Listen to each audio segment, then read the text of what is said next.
The dignity of a toilet. It is one of the many things people in India need more than anything else. About only half of India's 1.2 billion people have access to toilets. It's a delicate subject to discuss. Some might find the images uncomfortable, but it is a public health problem across many developing countries. And India's government is now finding ways to address it. Sumina Udas reports. In search of a better life, 24-year-old Kalai Selvi moved to New Delhi a year ago. Little did she know she'd be struggling to find the most basic of facilities in the country's capital. Not single toilet, no. Not a single toilet? Not a single toilet. Only go to railway track. You go to the railway track? Every day at the crack of dawn, residents gather by the railway tracks to do what most would only do in private. It's among the few remaining open spaces in an increasingly crowded country. India's vast railway system, carrying some 11 million passengers a day, is often called the lifeline of India. But even one government official is dubbing it something else. The Indian Railways is really the largest open toilet in the world.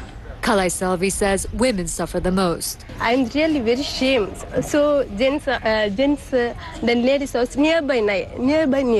So it is very difficult conditions. According to the latest government census, nearly half of India's households do not have access to toilets. Take this slum, for example. There are more than 3,000 people living here. They have all kinds of things. They've got satellite TV, they've got refrigerators, they've got mobile phones, but not a single household here has a toilet. It's the irony of development in India. Figures from the World Health Organization show 626 million Indians still defecate in the open. But more people here own a mobile phone. While airwaves have become dirt cheap, sewage drain systems remain expensive and scarce. Out of, say, 7,935 towns, only 162 have sewage treatment plants. Bindeshwar Pathak has been working to provide low-cost, environment-friendly toilets to India's poor for more than 40 years. Why are there so few toilets in India? Because of the cultural constraint. They used to build a house, everything, all provisions, but not a toilet.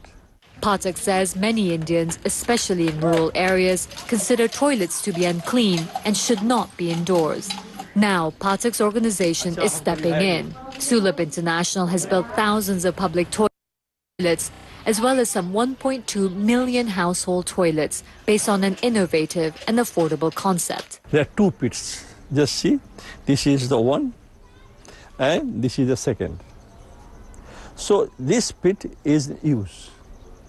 So when this is full, it is switched over to the another one. And after 2 years, it becomes a fertilizer. No elaborate sewage system is required. Before, we used to go to the jungles. We used to get bitten by mosquitoes and flies and get very sick. Since the toilets arrived, everything has changed. It's much cleaner and a lot better, she says. The government is also recognizing the problem, allocating tens of millions of dollars to building toilets around the country. Steps that activists hope will make scenes like these a thing of the past. Sumina Udas, CNN, New Delhi. Joining us from New York Times columnist Anand Giridharadas. He is the author of India Calling, an intimate portrait of a nation's remaking. Anand, it's great to see you as always here. Help us understand this, because India has made tremendous progress on so many fronts, medicine, technology, all of these things, and yet it lacks toilets. How does that happen? There's a simple difference between all the stuff you cited that's working well and toilets. The stuff that's worked well in India, cell phones most notably, are privately provided. Companies innovate and provide them to citizens, and they push to get the cost down and the efficiency high.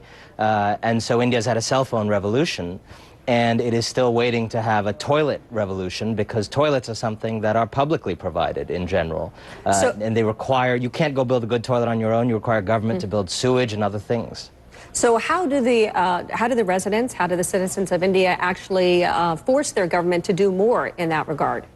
The good news is this is actually already starting to happen. So there's some indication that the kinds of things that made cell phones go from kind of Michael Douglas's rich banker character in the 80s to something that the poorest people in the world have today, that kind of revolution may be happening to toilets. So Bill Gates is starting to push this idea of we need to get rid of the Western toilet model and innovate new toilets designed for poor countries that are cheap cost per flush, that don't require elaborate multi-billion-dollar sewage systems, and that actually in some cases are solar powered and convert the waste into fuel, into things that can actually power the toilets at night when the solar power is gone. That's all. It all sounds very interesting. You've written extensively about India's economic and social transformation. As you know, this is a public health problem across many developing countries, the lack of toilets here. Is India in some way trying to lead the way in resolving this issue? Will it actually be seen as a model in some ways? You know, the exciting thing about India, for all its challenges, is that it has both some of the worst problems in the world and some of the smartest people and best institutions living side by side.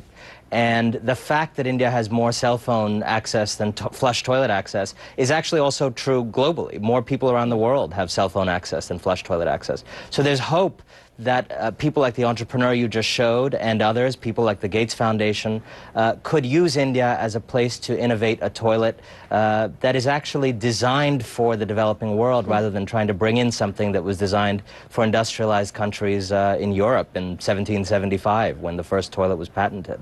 All right. Anand, thank you so much. I've learned so much more about toilets than I ever even imagined. Thank you. Really appreciate it. Good to see you as always. Pleasure. Great to be with you. When the women of